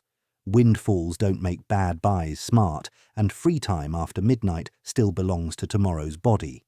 Use buckets to nudge better defaults, gas and groceries first, savings next, treats after, and to celebrate honest choices instead of sneaky ones. When you decide with buckets you chose in a calm moment, you protect the life you wanted from the mood you're in. Level 70. Default to action. 2-minute rule. Big tasks look scary until you touch them. Shrink the start so small that action feels like scratching an itch. If something will take 2 minutes or less, just do it now. Reply, rinse the cup, label the file. For bigger things, set a 2-minute entrance ramp. Open the document and write 1 messy line, lace your shoes and lock the door, start the timer and wipe 1 counter. Momentum changes the chemistry. Once you're moving, continuing is easier than stopping. This isn't about hustling every second. It's about breaking the spell of avoidance. Keep the bar embarrassingly low at first so you stop performing courage and start collecting completions. If you notice yourself perfecting the 2 minutes into a ritual, laugh and keep it light. The win is that tasks lose their monster mask and become ordinary. You'll still have days where starting feels heavy. On those days, your job is not to win the whole game, it's to put the ball in play. 2 minutes is enough to do that, and often enough to carry you farther than you planned. Level 71. Batching.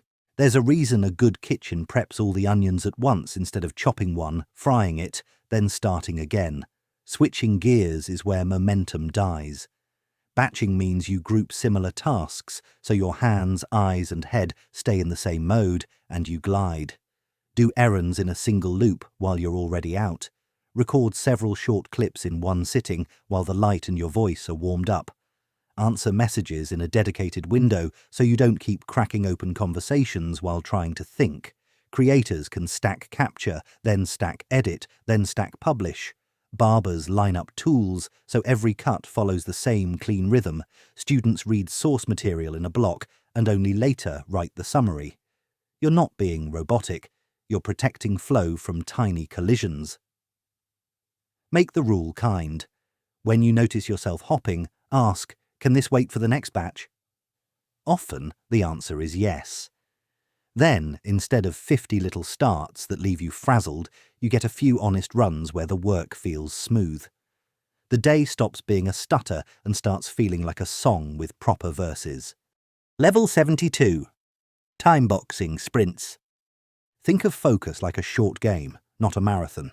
You choose a single target, set a brief timer, and play full out until the bell. It's part performance, part promise. For this little window you don't wander, and when it ends, you step back on purpose. The magic is how a clear finish line pulls effort out of you that wandering never does. Try it with chores. Music on, move quickly, stop when the set ends. Try it with studying. Pick one concept and attack it until the timer says, breathe. Try it with writing. Open a draft and keep your hands moving. No edits until the buzzer. Sprints teach you that starting is easier when the end is nearby, and they turn big problems into a handful of solvable moments. You'll often want to keep going. Sometimes you should, sometimes you shouldn't. The discipline is to treat the pause as part of the system, not a failure. Reset, drink water, choose the next small target, and go again. You trade endless half-effort for a series of honest bursts. Work done in clean bursts feels better in your body and looks better on the page. Level 73. Energy management. Your day isn't flat, it has tides. There's a time when your brain bites into hard problems and a time when filing, sweeping and replying feels just right. Mapping those tides is worth more than heroic willpower. Notice when words come easily, when your body wants to move, when you feel social, when you want quiet. Put heavy thinking where your internal light is bright. Put small admin where you naturally idle. If you train, schedule strength when you feel most steady and stash mobility or walks in the dips. If you're a night owl forced into mornings, give early hours gentle tasks and save creative swings for later. Food, light and noise shift the tides too. A short walk, a glass of water and a little sun can bring you back to shore more reliably than another coffee. Treat sleep like the engine room. When it stutters, everything up deck rattles. This isn't about coddling yourself. It's about surfing instead of swimming against the rip. When your calendar respects your biology, the same hour produces kinder work, and you stop asking discipline to do what timing could have handled for free. Level 74. Constraint creativity. Blank pages can be paralyzing. Constraints give you something to push against. A songwriter limits themselves to a handful of chords and finds a melody that didn't exist when every option was open. A photographer walks out with one lens and starts noticing light and angles they'd miss when juggling gear. A home cook says, "Use what's in the pantry," and suddenly dinner has personality. Constraints focus attention and force elegant decisions. Give yourself playful rules. All dialogue, no narration, only natural light, a single take, thrifted materials, a pallet pulled from the sky outside your window. Parents do this by turning cleanup into a game before the song ends. Athletes do it by shortening the field and upping the tempo.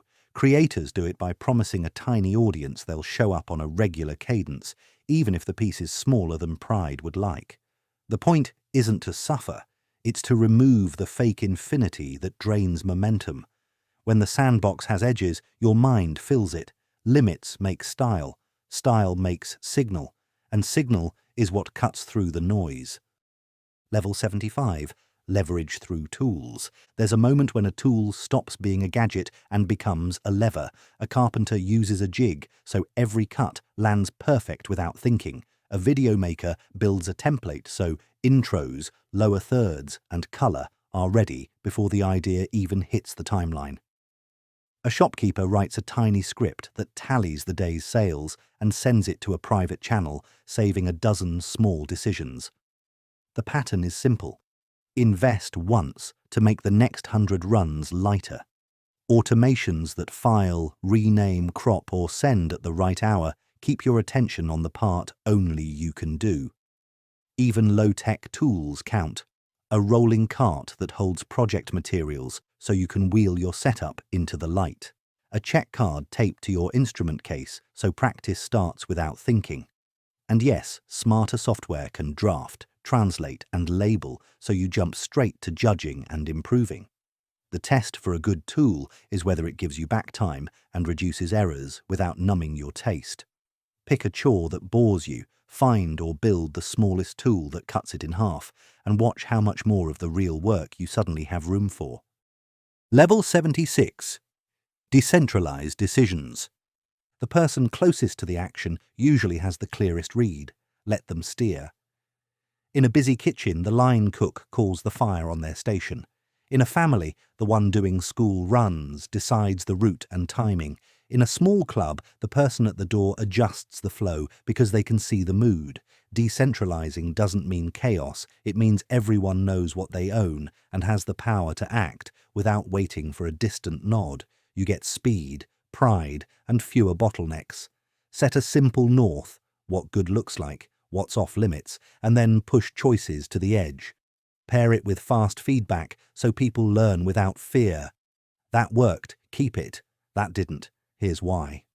When you're the one holding the reins, look for decisions you keep getting us to make and hand them to someone who's earned your trust, along with the context you use to decide. When you're at the edge, take the wheel and keep the people upstream informed. The goal is a crew that moves like a flock, aligned on direction, free in the moment, responsive to the wind. Level 77. Speed over perfection. Imagine a skater learning a new trick. They don't watch tutorials all month and land it once. They eat pavement, reset, and try again until their body understands. That's how most skills work. Shipping a rough draft today teaches you more than polishing in private forever. You discover which parts people care about, which parts confuse, where the rhythm drags. Then you ship again, a little tighter, a little cleaner. There's dignity in careful craft, but perfect is often fear-dressed fancy. Move quickly and protect a few things that truly need care: safety, honesty, respect. Everything else benefits from contact with the world. Post the small clip, run the tiny pop-up, sell the first dozen, teach the handful who show up. Keep notes, not shame. You'll spot patterns that no amount of thinking can reveal. Speed doesn't mean sloppy. It means you value learning loops over imaginary masterpiece timelines. You can always slow down once the shape is real. Most people promise brilliance tomorrow. The ones who win make something decent today and let tomorrow's version be better because of it. Level 78. One-word year. Sometimes you don't need a grand plan. You need a theme that quietly steers 1,000 small choices. Pick a single word that names the season you want: strong, gentle, ship, learn, roots, clear. Write it where you'll bump into it: phone lock screen, notebook, fridge, and let it act like a compass when decisions are close. If your word is roots, you'll choose the local cafe over the chain, call your aunt, plant herbs on the balcony. If it's ship, you'll favour sending the draft over, rearranging your desk again. If it's gentle, you'll slow the self-talk and take a walk when you'd normally grind. The beauty is how this soft focus keeps you from scattering.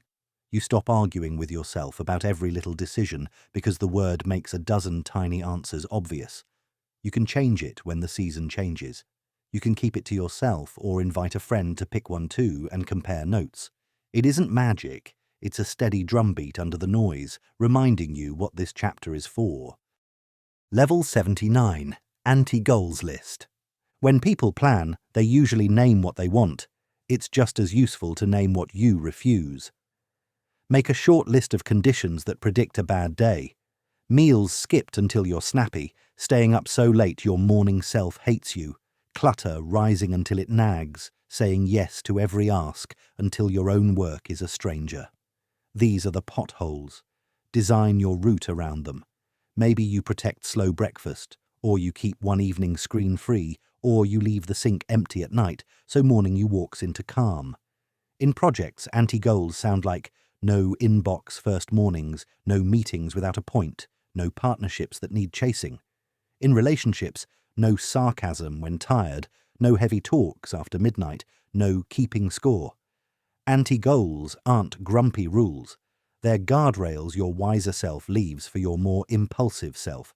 When everything else is hectic, not stepping in the holes is half the win. Say what you won't do and watch how much easier it becomes to do what you meant to all along. Level 80, Done List. To-do lists are loud and never satisfied. A done list is quiet proof you showed up. At the end of the day, jot what you actually did. The call you made, the room you reset, the page you wrote, the kindness you offered, the run you took even though rain was tapping the window. Seeing evidence changes how your brain talks to you. Instead of another wasted day, you get, I moved. That feeling fuels tomorrow far better than scolding. It also reveals what your life is really made of.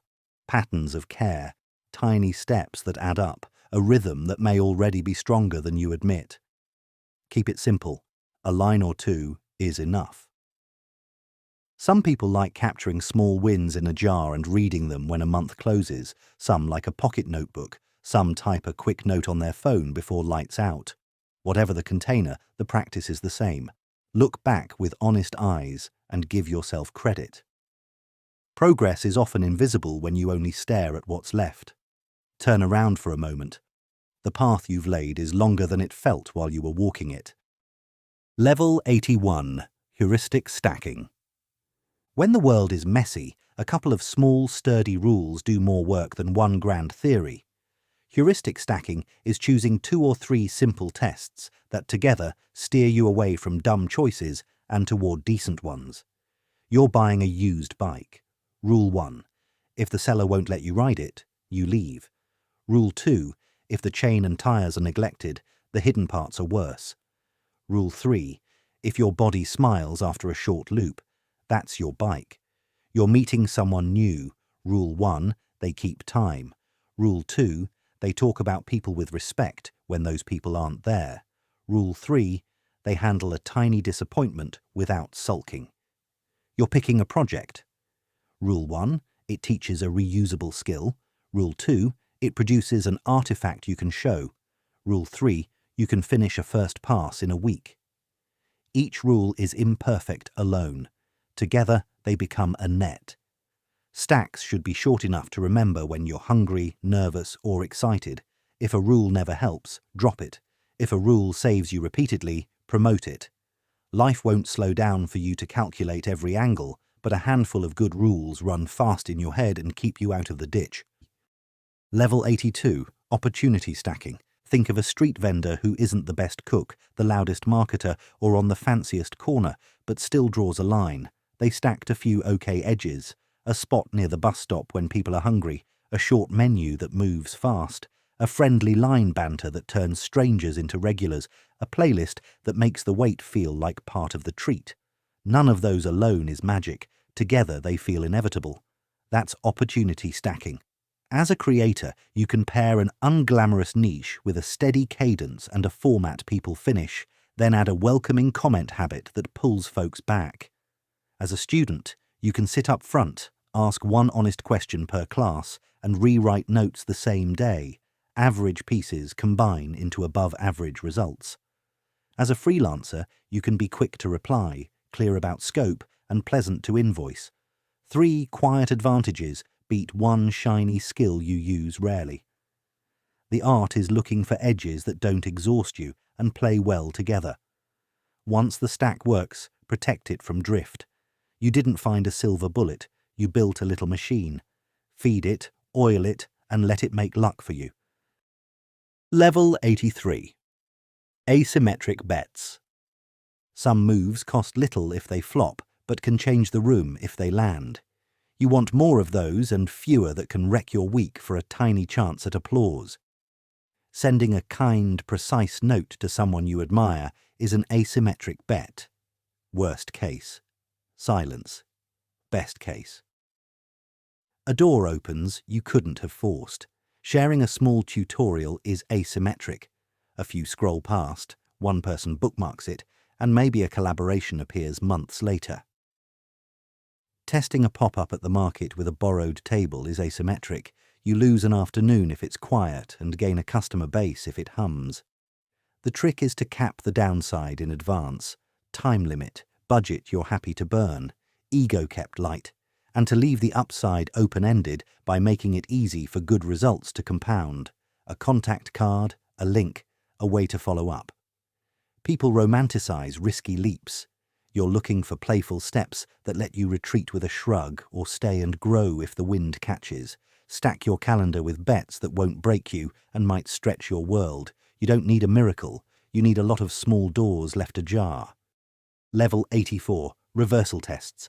Whenever a policy or habit feels normal, flip it and see if it still makes sense. If all your notifications are on, ask what you'd miss if they were off by default and you had to justify each one. If you always meet in the evening, try mornings for a week and notice who shows up brighter. If a rule says, reply within an hour, flip to reply twice a day and see whether quality rises and panic drops. Reversal tests expose lazy assumptions without a fight because you're not arguing. You're trying the mirror image and watching what breaks and what suddenly works. Do it with routines, more days, shorter sessions versus fewer days, longer ones, with diets. Add a food you've unfairly banned and remove a food you've mindlessly kept. With relationships, schedule a no-errand walk and move the talk outside the house. You'll discover some traditions exist for good reasons, and others survive out of habit. Keep the ones that keep paying you. Redesign the ones that reveal a better opposite. The point isn't constant flipping, it's a quick way to check whether the way we do it is actually the way that serves you now. Level 85. Lindy Effect. If a thing has been useful for a long time, odds are it will keep being useful for a while longer. Paper books, walking, cooking from basic ingredients, hand tools, letters that say what you mean, none of them are fashionable, all of them refuse to die. The Lindy lens doesn't tell you to reject the new, it tells you to trust the durable. When you're choosing a craft to learn, a text to study, or a habit to anchor your day, older and still loved options are safer bets than shiny experiments with no track record. Read a classic that still gets quoted because it survived many readers, not a week of hype. Learn a scale, a recipe, a stretch that made grandparents strong. Use passwords, backups, and written lists, even if your apps feel clever. Simple redundancy has outlived many glitches. With tech and trends, enjoy the new, but rest your weight on methods that time has refused to break. And watch your own life for Lindy signals. A friendship that's lasted through seasons, a ritual that steadies you year after year. Most of what matters isn't fragile fashion. It's the stubborn, useful stuff that keeps showing up and working. Level 86. Red Queen Dynamics. In some arenas, you have to sprint just to stay where you are. Social feeds keep changing, skills rust when you don't use them, neighborhoods shift and old shortcuts stop working. That's Red Queen territory. You're running beside everyone else, and standing still means sliding back. The smart play isn't panic, it's choosing what to race and what to step away from. If an algorithm keeps moving the goalposts, Don't pin your identity to pleasing it. Pin it to the craft under the noise. Keep a small, regular practice that feeds the work itself while you experiment at the edges with formats and platforms. In fitness, the baseline is sleep, movement, and decent food. The sprints are cycles of intensity when a goal is near. In learning, maintain a weekly hour that keeps your core sharp, then add short bursts to explore something new so you're not blindsided by drift. Also build exits, places where the treadmill doesn't exist, an email list, a real-world group, a local scene, so your whole world isn't one race you can't control. Run when it matters, step off when it doesn't. The point is not to be fastest forever, it's to keep moving without burning out. Level 87. Keystone Habits. Some habits don't just live quietly, they pull other good things in behind them. A short morning walk unlocks daylight, fresh air, a calmer head, and better sleep later. Cooking a simple dinner most nights quietly fixes budget, energy, and family conversations. Writing a few lines before the day begins makes meetings sharper and projects less foggy. The trick is to find the habit that sits upstream for you. Look at days that feel good and trace them back. Maybe everything flows when you lay out clothes the night before, or when the sink is empty at bedtime, or when you send one honest note to someone you care about. Make that one habit small, visible, and easy to start, even on rough days. Don't overload it with pressure. Let its side effects work without fanfare. If you miss, you don't apologize to the calendar. You pick the habit up the next chance you get. Over time, you'll notice that this single action seems to make other choices easier, which is the whole point. You don't need to rebuild your life in a week. You need one lever that quietly lifts the rest. Level 88. Environment, willpower. If your couch faces the TV wins. If your shoes are by the door, a walk wins. We love to think we're powered by grit, but most days we're steered by what's in front of us. Turn that into an ally. Face the desk toward the window, not the bed. Keep the guitar on a stand and the charger far from the pillow. Put a bowl and a knife where you usually stand in the kitchen so fruit beats snacks without a speech. Ask friends to meet for a walk instead of a sit so conversation pairs with movement by default. If you're studying, pick a spot that only exists for that. Same chair, same lamp, same playlist. So your brain learns, when I sit here, we focus. If you're trying to cut something down, make it slightly annoying to start and slightly easy to stop. People say this is obvious. They still set their rooms to tempt the behavior they claim they don't want. Rearrange the stage until the right scene almost plays itself. When the room does half the work, you don't have to be a hero every single day. Level 89. Trigger Library. You can teach your body and mind to slip into useful states on command if you stock a small set of cues and keep them consistent. A certain song means you clean fast without thinking. A certain mug means you're writing. A certain hoodie means you're going to the gym, even if it's just the living room floor. A peppermint, a spritz of citrus, or a dab of balm can become a focus now smell if you only use it when you intend to focus. A phrase can be a switch. Let's make a mess and clean later. Freeze your first draft.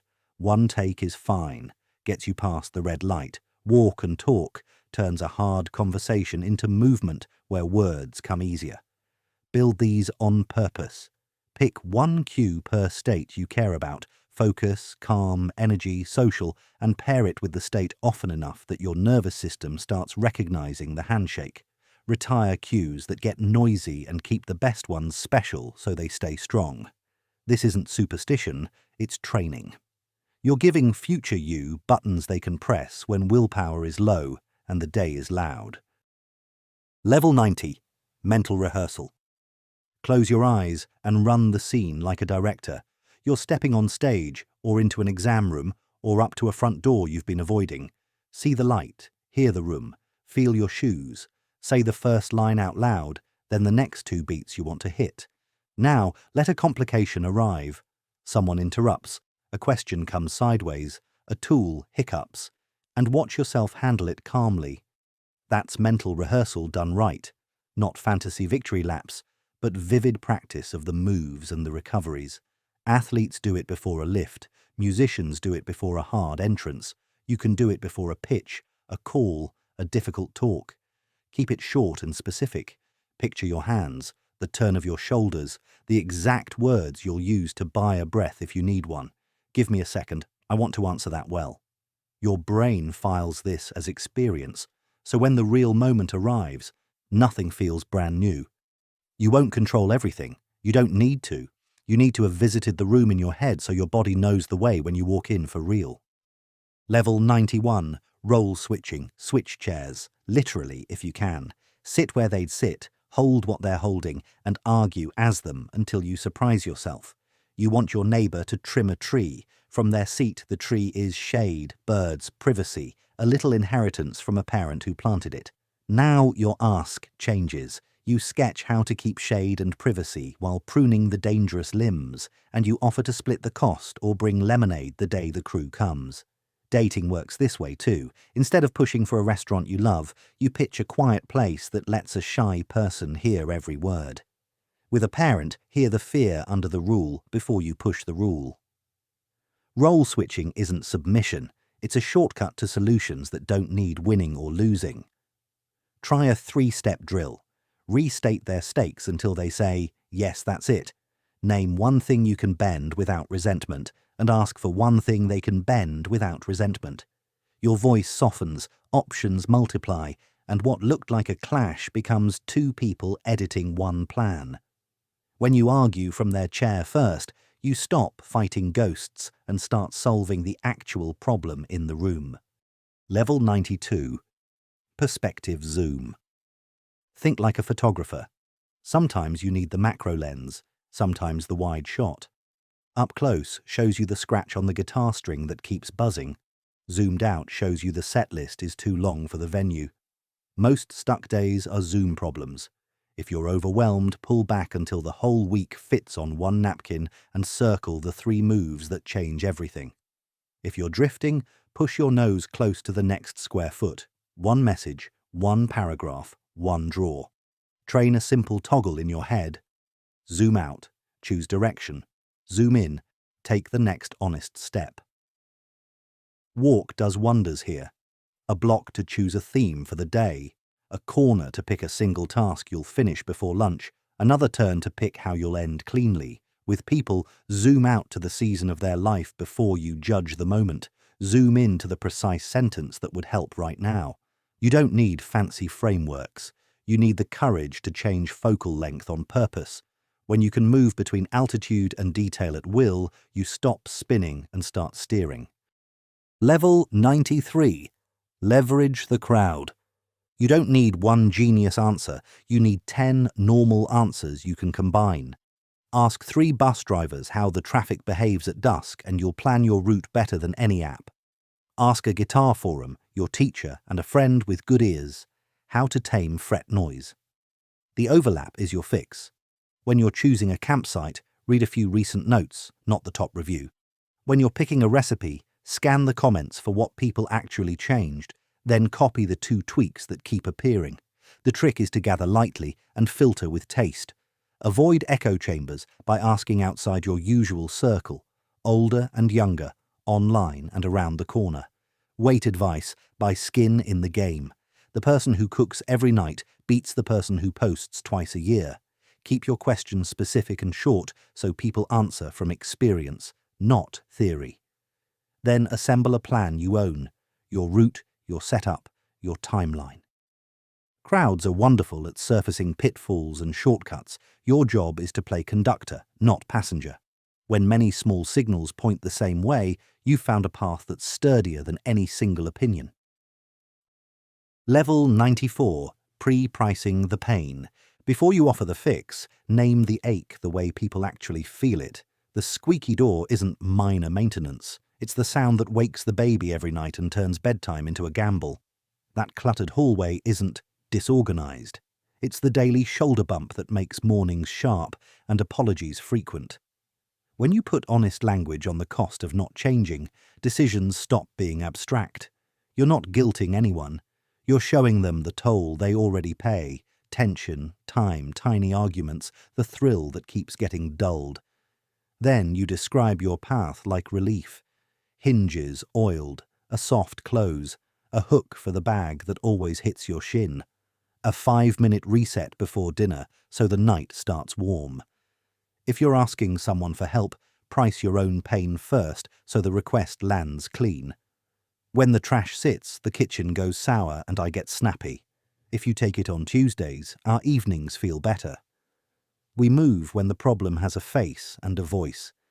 Give it one, gently. People don't love being sold solutions. They love recognizing themselves and choosing relief. Level 95. Strategic silence. Silence can feel like a cliff edge. Step onto it anyway. After you make your point, let the air hang for a breath or two. In a haggle, that quiet often makes the seller talk themselves toward your number. In a hard talk with a friend, it makes space for the thing they were scared to say. Teaching a child, a pause lets their brain reach for the answer rather than grabbing it from your mouth. The craft here is tone. Relaxed face, open shoulders, nothing theatrical. If you're nervous, count one steady inhale, one steady exhale, and keep your eyes kind. Silence also protects you from over-explaining yourself into weakness. Say what you mean. Stop. Let it land. If the other person fills the gap with noise, don't rush to rescue them.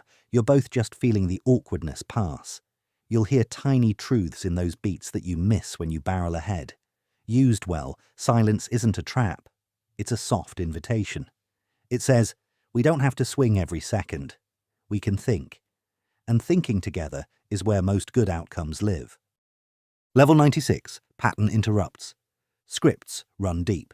The same argument in the same kitchen, the same "I'll start tomorrow," the same chat that slides into old jokes and never gets honest. Break the script and the room changes. Switch locations for a tense talk. Walk outside where voices naturally drop and bodies line up toward the same horizon. Change posture.